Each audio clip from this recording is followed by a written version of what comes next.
About the three games that happened in the NBA yesterday, starting with San Antonio's 118-105 win over the Portland Trailblazers. Antonio is now 4-5 on the season, while Portland falls to 3-6. San Antonio had the lead for most of this game. After Portland started off the game on a quick little run to take the lead, San Antonio countered at the end of the first quarter with a big run of their own. It gave them a 6-point lead heading into the second quarter, and even though San Antonio had the lead for most of the second quarter, Portland ended the first half on a really good run. It made it a 1-point game heading into the half, but San Antonio's best quarter was their third quarter. They looked great on both sides of the ball. We're moving the ball around well. We're shooting well. We're playing some really good defense. It put them up double digits heading into the fourth, and even though Portland cut it to as close as 2 possessions at one point in the fourth quarter, San Antonio was able to hold on, pull away down the stretch, and get a pretty easy win.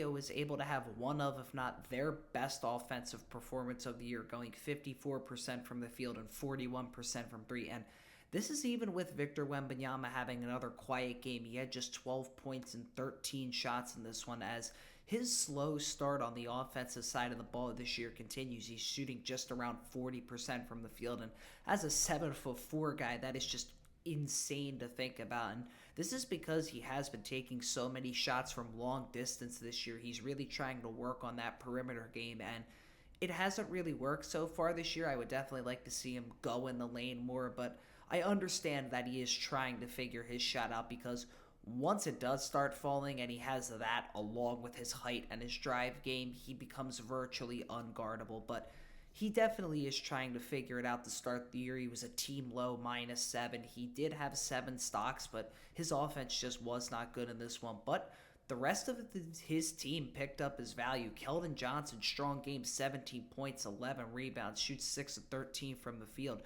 Stephon Castle in 25 minutes gets 14 points, goes 6 of 11 from the field. May have missed all 3 of his threes, but the Rook had some really good minutes in this one.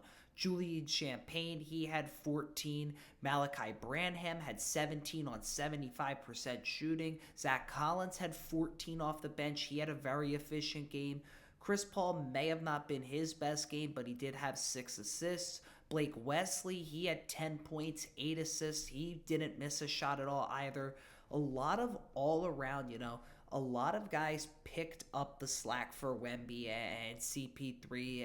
Harrison Barnes, by the way, was another guy in double figures. There were just a bunch of different providers for San Antonio in this one, and it helped lead them get a really strong win here. You always love when you have so many guys providing value on the court and are able to pick it up when your superstar player is not having his best game. Good win for San Antonio here tonight.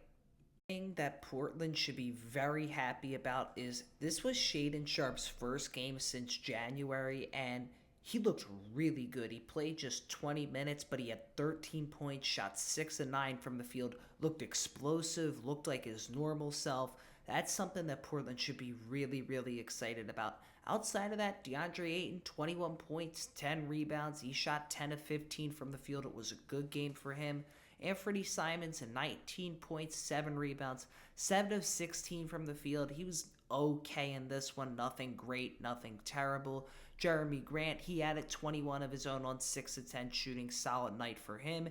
Denny Advia, 9, 7, and 5, shoots 3 of 5 from the field. Scoot Henderson, he has 11, but goes 5 of 12 from the field, but it's not his most efficient game. Has been a little inconsistent to start this year off. Probably, he hasn't had that second-year leap like people probably would have hoped. He's still, he's been better, but he hasn't been particularly great by any stretch either. He's just been okay. Portland just all around didn't really play a good second half in this one. Their defense was not good at all. They did take Wemby out of the game, but they were doing a bad job on San Antonio's role players in this one, leaving too many guys open, letting them cut into the lane. Just not good defense all around, but their offense was okay. Would have liked to make more threes. They go just 9 of 32 from downtown, but they were good driving-wise, and they did have different scorers on the court, but all around just not a good game for them. They fall to 3-6 on the year, and they are going to look to, try and get this turned around quickly. I'm a little surprised, that Chauncey Billups still kind of has a job. And it's a shame because he's a great basketball player. And I do think that he can connect as an assistant. But his decision making just, is not very good. And you've seen this same story now over like 3-4 years now. And I'm a little surprised that, they haven't made the coaching change, especially with, in today's NBA, how we see coaches get changed so quickly. Look to rebound tonight in Minnesota, while San Antonio doesn't play until Saturday, where they take on Utah. We've got Milwaukee ending their 6-game losing streak, winning 123-100 over the Jazz. Milwaukee is now 2-6 on the season, while Utah falls to 1-7.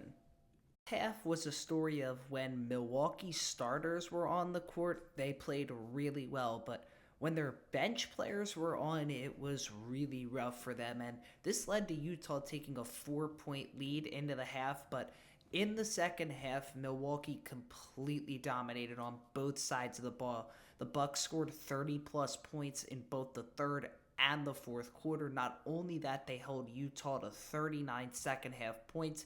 They went up by as much as 28 at one point. They went on a 17-1 run at one point, just all around a dominant second half for the Bucks, which led to them getting a much-needed win. This game, Doc Rivers made a change to his starting lineup, starting the younger Andre Jackson Jr. over the struggling veteran Gary Trent Jr., and that turned out to be the correct decision. Trent played just 7 minutes in this one, made one of his 2 shots, and Jackson Jr. played 28 minutes, 7 points, 3 rebounds, 4 assists, played some great defense, led by 4 steals in this one. He shoots 3 of 4 from the field and was a plus 19 on the court. All around, he fit into Milwaukee's starting lineup really well, had a strong game to help Milwaukee get the win here. Dame has 34, he has 7 assists as well. He also has 4 steals, goes 12 of 22 from the field, makes 4 threes. Giannis, 31 points, 16 rebounds, goes 11 of 21 from the field. Milwaukee as a team goes 51% from the field, 43% from 3. Bobby Portis had 19 off the bench. AJ Green had 12 and 18 minutes. All around a strong performance in the Bucks for this one, especially in the second half, to get a win that they have desperately needed. They've lost 6 in a row. They've had some really bad losses in there, and to even if it's against a team like Utah, just getting that win is so important. Utah, after having an okay offensive first half and doing a really good job on the defensive side of the ball in the second quarter, everything completely fell apart for them, especially on the offensive end, scoring just 39 points in the second half. Like I said earlier, in the third quarter, they were very inefficient. They had a bunch of turnovers as well. And in that fourth quarter, they didn't shoot very inefficient. They actually had one of their better quarters percentage-wise, but they had a bunch of turnovers once again. Utah had 13 second half turnovers, 21 on the game.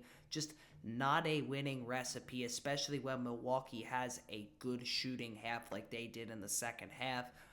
The leading scorer for Utah in this one was Jordan Clarkson. He had 18 points in 20 minutes, goes 5 of 11 from the field, 4 of 9 from 3, was probably Utah's best player in this one. Colin Sexton, he had 14 points, 7 assists, went just 5 of 12 from the field in this one, but was Utah's second leading scorer. John Collins, he had 11 points of his own on 4 of 7 shooting. Keontae George, his cold start to the season continues. He had 10 points and just shot 3 of 11 from the field. Has been off to a really inefficient start to the season. His shot has not been falling at all. Off the bench, Johnny Juzang, he had 12 points, shot efficiently, 4 of 6 from the field, 3 of 4 from 3, played just 16 minutes and played well. Walker Kessler, he had 6 points, 8 rebounds, 3 blocks. He was 3 for 3 from the field. Drew Eubanks had a few buckets. And lastly, it was not a good game for Lauri Markkanen, had just 8 points on 3 of 10 shooting. All around, due to Utah's terrible second half on both sides of the ball, they got completely blown out in this one. Look to get another win tonight against the Knicks, while Utah will look to rebound Saturday in San Antonio. Finally, thanks to a fantastic fourth quarter, the Minnesota Timberwolves were able to beat the Chicago Bulls 135 to 119. This moves Minnesota to 5-3 on the season, while Chicago has now lost 4 in a row and has fallen to 3-6 on the season. A back and forth first few minutes of this game, Chicago took the lead and they didn't relinquish it until the fourth quarter, and this was due to how great their offense was in this one. They had a great first half, scoring 30 plus points in each of the first two quarters, and this is due to them playing a much different style of offense last year. They were one of the slowest teams in the entire league last year. They are now one of the fastest teams in the entire league this year. They run out in transition more. They get a bunch more fast breaks, and it has led to their offense looking a lot better so far this season. Even if some of the shots that they have had are not falling, they have been getting great looks so far this year. The Bulls, the third quarter that they had, you started to see a bit of holes. Their defense started, allowing a lot more buckets. Their offense was still solid in the third quarter, but we started seeing holes in Chicago's, style of play. And in the fourth quarter, everything fell apart for the Bulls. Minnesota has a phenomenal final frame on both sides of the ball, especially on the offensive end. The Wolves catch complete fire, scoring 45 points in the fourth quarter. They go 17 of 24 from the field and 6 of 11 from three in that final frame to earn a double-digit win in this one. Outside of an inefficient second quarter, their offense was fantastic tonight. They went 54% from the field, 42% from three, and it was led by Anthony Edwards, who has another great game, scoring 33 points, 8 rebounds, 6 assists, 13 of 23 from the field. He's 5 of 9 from three. He is continuing this super efficient start from downtown to start the year, despite having some of the most volume out of any three-point shooter in the league. Most people were not expecting him to take anywhere near the levels of three-point shots that he's been attempting, but it's been working, and he's been phenomenal from long distance so far this year, and it makes him such an unguardable player because he's already got the unbelievable slashing. We know that, and if that shot's falling like that, I just don't know how you're going to be able to guard that guy at all. Rudy Gobert, another guy who had a really strong game, 21 points, 9 rebounds. He goes 9 of 11 from the field. Jaden McDaniels, he was terrific as well, 19 points. He had great defense. He was 6 of 7 from the field, made all 3 of his three-point attempts as well. Julius Randle, he had 22 points and 10 rebounds. He was above 50% from the field as well. Dante DiVincenzo was in double figures, but he continues his inefficient start to the year. He was just 4 of 13 from the field. Once he gets that shot down, it's going to be phenomenal for the Timberwolves to have him and Nickeil Alexander-Walker off the bench. Nickeil Alexander-Walker did have just 5 points on 2 of 5 shooting in this one, but one other guy that did have a strong game for the Wolves, and he has been a little quiet to start the year, is Mike Conley. He had 14 points, 11 assists, 5 of 9 from the field, 3 of 6 from 3. His shot hasn't been falling as much to start this season off, but a game like this could completely turn it around for him, and all around, phenomenal offensive performance for the Wolves, led by that 45-point fourth quarter that led to them scoring 135 points on the night. Offense was not the issue in this one. They went 53% from the field, 41.7% from three. All around, very strong offensive game for them, but their defense is really, really bad. It's near the bottom of the league, and it is a really tough watch. They do not play good defense at all. They don't guard the paint well. They don't guard the perimeter well, and it's something that has led to them losing 4 games in a row now, and I'm really happy that this team that refuses to rebuild and understand that this team will never ever win a championship continues to try and, stick the fork in the electric socket thinking that anything different is going to happen. And it's a shame because the one guy that Bulls fans were really worried about coming into the year, Nikola Vucevic, has actually been having a really strong offensive year so far. His defense is still not good. They're not going to deny that, but He's been having a bounce back year so far on the offensive side of the ball. In this one, he finished with 25 points, 5 rebounds, a super efficient 11 of 15 from the field, 3 of 5 from 3. His offense has been strong to start this year out. It's just, his defense isn't very good. And that's tough because the Bulls all around just do not have a bunch of defense. And when your rim protector down low is also not a good defender, well, that's why you allow 135 points to Minnesota. That's why you allow 135 points to Utah. Things like that continue to add up. Kobe White, he had 24 points, 8 assists, 9 of 15 from the field, 4 of 9 from 3. Strong night for him.